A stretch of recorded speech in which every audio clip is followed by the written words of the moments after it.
1971년 11월 9일 미국 뉴저지주 웨스트필드 19개의 방을 가진 거대한 대저택 안에서 한 남자가 자신의 가족을 차례로 죽이고 있었습니다. 아내, 어머니, 그리고 3명의 자녀. 그는 단 하루 만에 자신의 가족 5명을 모두 살해했습니다. 그리고 그 모든 일을 끝낸 뒤 그는 이렇게 말했습니다. 나는 가족을 구원했다. 이 남자의 이름은 존 리스트. 겉으로 보기엔 성실한 가장이었고 독실한 신앙을 가진 회계사였습니다. 이웃들에게 그는 조용하고 모범적인 아버지로 알려져 있었습니다. 하지만 그가 살던 현실은 전혀 달랐습니다. 그는 이미 직장을 잃은 상태였고 가족에게 그 사실을 숨긴 채 매일 출근하는 척 집을 나섰습니다. 집은 빚에 쫓기고 있었고 더 이상 버틸 수 없는 상황이었습니다. 그의 삶은 겉으로 보이는 완벽함과는 거리가 멀었습니다. 내면의 불안과 경제적 압박은 그를 서서히 옥죄고 있었습니다. 그는 붕괴 직전의 가장이었고 그 사실을 가족에게조차 고백할 수 없었습니다. 존 리스트는 이중적인 삶을 살고 있었습니다. 낮에는 평범한 직장인처럼 행동하며 집을 나섰지만 사실은 갈 곳이 없었습니다. 그는 아마 도서관에서 시간을 보내거나 거리를 헤매며 자신의 처지를 비관했을 것입니다. 가족의 생계는 위협받고 있었고 빚은 눈덩이처럼 불어나고 있었습니다. 그는 이 모든 상황을 감당할 수 없었을 것입니다. 그의 머릿속은 복잡한 생각들로 가득했을 것입니다. 어떻게 해야 이 끔찍한 현실에서 벗어날 수 있을까? 그는 과연 무엇을 고민했을까요? 그날 아침 아이들이 학교에 간 뒤 그는 먼저 아내 헬렌을 쐈습니다. 침착하게 마치 오랜 시간 계획했던 일처럼 말입니다. 이어 다락방으로 올라가 자신의 어머니 알마를 살해했습니다. 노쇠한 어머니는 아마 아무것도 알지 못한 채 아들의 손에 의해 목숨을 잃었을 것입니다. 그리고 그는 집안에서 아이들이 돌아오기를 기다렸습니다. 마치 이미 정해진 순서가 있는 것처럼 조용히. 그의 기다림은 기이할 정도로 평온했습니다. 그는 어떤 감정을 느꼈을까요? 죄책감이었을까요? 아니면 자신이 옳다는 확신이었을까요? 그는 아이들이 돌아올 시간을 정확히 알고 있었을 것입니다. 학교가 끝나고 집에 오는 시간, 학원이나 친구들과 놀다 돌아오는 시간까지 모두 그의 계산 안에 있었을 것입니다. 집안은 끔찍한 침묵으로 가득했습니다. 그는 이 침묵 속에서 다음 희생자를 기다렸습니다. 그의 마음속에는 어떤 잔인한 계획이 자리 잡고 있었을까요? 첫째 딸 패트리샤가 집에 들어오자 그는 주저없이 방아쇠를 당겼습니다. 아무것도 모른 채 집으로 돌아온 딸에게 아버지는 총구를 겨눴습니다. 막내 아들 프레드릭 역시 같은 방식으로 살해되었습니다. 어린 두 자녀는 무슨 일이 벌어지고 있는지조차 제대로 이해하지 못했을 것입니다. 그리고 마지막 축구를 마치고 돌아온 둘째 아들 존 주니어. 그는 아버지에게 저항했습니다. 어쩌면 그는 아버지의 이상한 행동을 눈치챘을 수도 있습니다. 혹은 가족에게 무슨 일이 생겼다는 것을 직감했을 수도 있습니다. 하지만 그 저항은 오래가지 못했습니다. 그는 다른 가족들과 달리 여러 발의 총알을 맞고 쓰러졌습니다. 존 주니어의 죽음은 다른 가족들의 죽음과는 달랐습니다. 저항의 흔적은 그날의 참혹함을 더욱 부각시킵니다. 그날 그 집안에는 더 이상 살아있는 사람이 없었습니다. 존 리스트는 그의 손으로 자신의 모든 가족을 죽였습니다. 끔찍하고 잔인한 살인이었습니다. 그는 자신의 손으로 가족의 숨통을 끊었습니다. 그날 저택은 생기를 잃고 죽음의 공간이 되었습니다. 그의 계획은 완벽하게 실행되었습니다. 한 가족의 삶은 그렇게 허무하게 끝이 났습니다. 그런데 존 리스트는 여기서 끝내지 않았습니다. 그는 가족들의 시신을 한 방에 모아 침낭 위에 가지런히 눕혔습니다. 마치 잠든 것처럼 보이게 하려는 의도였을까요? 혹은 자신이 저지른 일을 정당화하려는 어떤 의식이었을까요? 그리고 집안의 라디오를 켰습니다. 흘러나온 것은 찬송가였습니다. 고요한 저택 안에 울려 퍼지는 종교음악. 그는 자신이 저지른 살인을 마치 하나의 의식처럼 만들어가고 있었습니다. 찬송가는 평화와 위로를 상징하지만 그 순간 존 리스트의 집에서는 섬뜩한 배경음악이 되었습니다. 그는 자신이 저지른 일을 단순한 살인이 아닌 신성한 의식으로 여기고 있었을지도 모릅니다. 그의 뒤틀린 신념은 이처럼 기이한 행동으로 나타났습니다. 그리고 책상 위에 한 통의 편지를 남깁니다. 그 편지는 교회의 목사에게 보내는 것이었습니다. 세상은 타락했고 내 가족은 신앙에서 멀어지고 있었다. 그래서 나는 그들을 천국으로 보냈다. 그는 자신이 한 일이 살인이 아니라 구원이라고 믿고 있었습니다. 이 편지는 존 리스트의 왜곡된 종교적 신념을 명확하게 보여줍니다. 그는 자신이 신의 대리인이라도 된 것처럼 행동했습니다. 그의 행동은 죄책감에서 비롯된 것이 아니라 자신만의 논리로 정당화된 광신적인 행위였습니다. 그는 가족을 고통스러운 현실에서 벗어나게 해주었다고 스스로를 위로했을 것입니다. 그의 마음속에는 단 한 점의 후회도 없었을까요? 이후 그는 집안의 온도를 낮추고 신문과 우유 배달을 끊고 아이들의 학교에는 가족이 여행을 갔다고 알렸습니다. 모든 것은 시간을 벌기 위한 계획이었습니다. 그는 범행을 은폐하기 위한 치밀한 준비를 했습니다.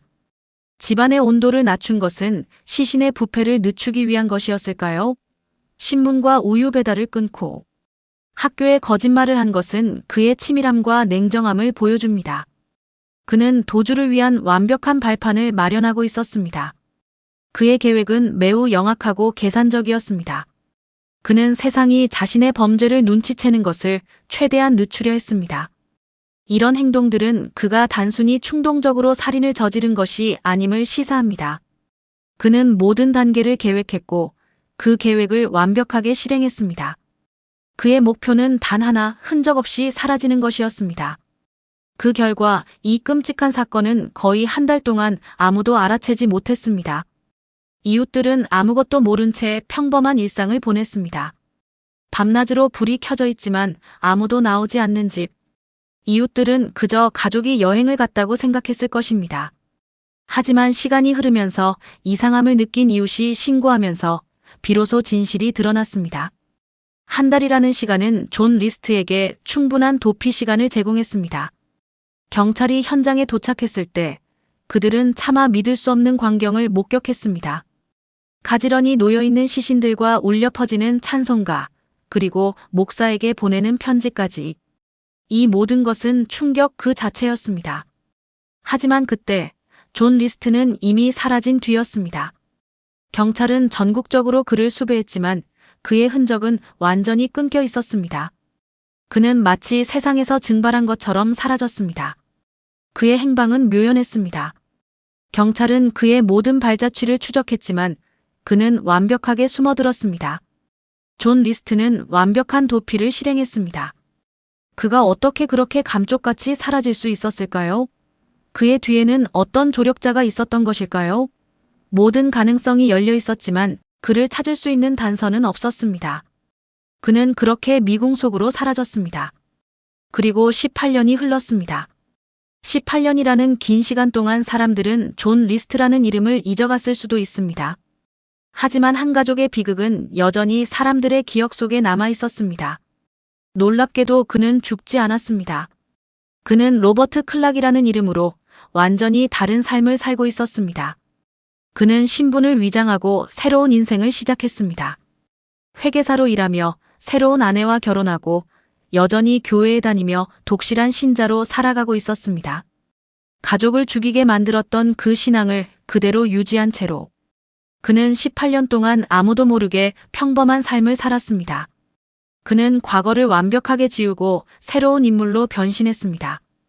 그의 새로운 삶 속에서도 신앙은 중요한 부분을 차지했습니다.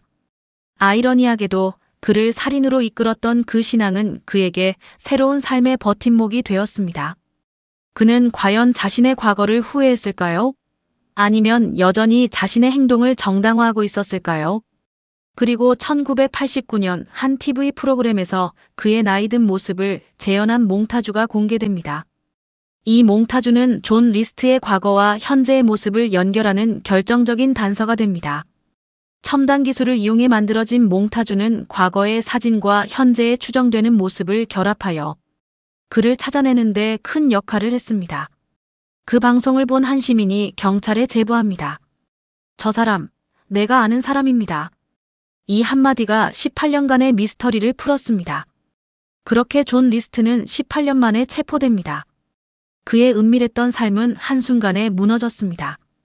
그는 로버트 클락이라는 이름 뒤에 숨겨진 진정한 정체가 드러나게 되었습니다. 그는 결국 과거의 죄에서 벗어날 수 없었습니다. 그의 체포는 오랜 시간 미제로 남아있던 사건의 종지부를 찍는 순간이었습니다. 세상은 다시 한번 존 리스트라는 이름과 그의 끔찍한 범죄를 기억하게 되었습니다. 하지만 더 충격적인 건 그 이유였습니다. 그는 끝까지 자신이 틀리지 않았다고 말했습니다. 나는 가족을 사랑했다. 그래서 그들을 구원한 것이다. 그의 진술은 듣는 이들을 경악하게 만들었습니다.